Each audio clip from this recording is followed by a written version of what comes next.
ہمیں لگتا ہے کہ اسلام کے جو اصول ہیں وہ زندان ہے. وہ زندان نہیں ہے، وہ قید نہیں ہے، وہ آزادی ہے. مجھے کسی بچی نے لٹریچر سے بھیجا، پورا نہیں پڑھ پایا میں، کہ مولانا صاحب آپ آزادی کی باتیں کرتے ہیں.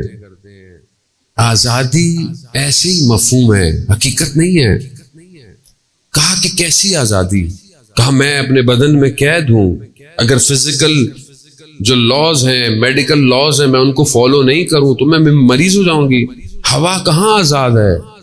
بہرحال وہ بچی ظاہر ہے آج کل کے معاشرے کے اندر بچے جو پڑھ رہے ہیں ان کے وہ بہت اچھی بات ہے، بچے اگر اچھا سوال کریں اور یہ وہ.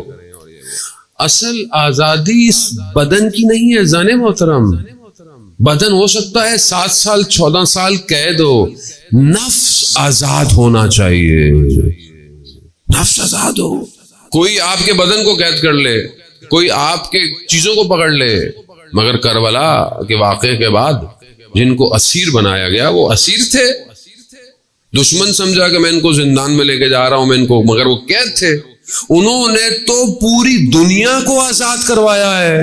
قیامت تک کی یزیدیت کے نظام سے انہوں نے آزاد کرایا. وہ آزادی اسے کہتے ہیں.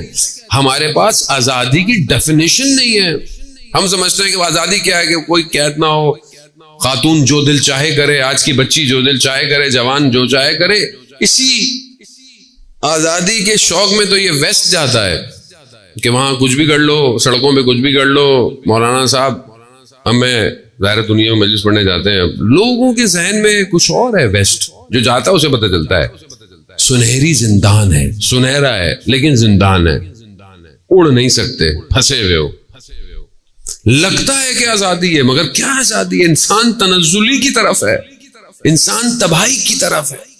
غیرت نہیں ہے معاشرے میں، حریت نہیں ہے معاشرے میں، عزت نہیں ہے معاشرے میں، کچھ بھی تو نہیں ہے معاشرے کے اندر.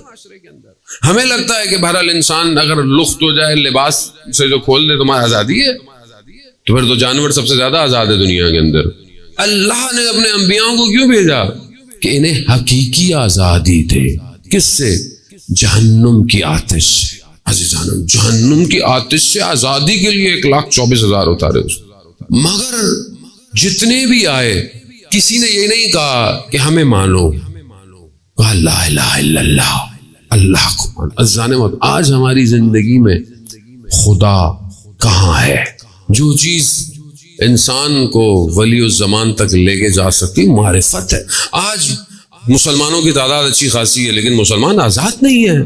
مسلمان ذہنی طور پر قید ہیں. آج آپ کے سامنے رات کو فلسطین میں ٹھیک ٹھاک جو ہے وہ شہید کیے کچھ لوگوں کو. مسلمان خاموش ہیں. آپ مسلمانوں کی تعداد دیکھیں دنیا میں کتنی ہے، مسلمان ملکوں کی تعداد دیکھیں دنیا میں کتنی ہے، مگر ایک عنکبوت کے گھر کے برابر ہے. وہ عنکبوت کا گھر خدا قرآن میں کہتا ہے کہ کمزور گھر ہے، کچھ بھی نہیں کر سکتے، کچھ آج تک کر ہی نہیں پائے، بلکہ الٹا تعلقات اچھے کرنے کے چکر میں لگے ہوئے.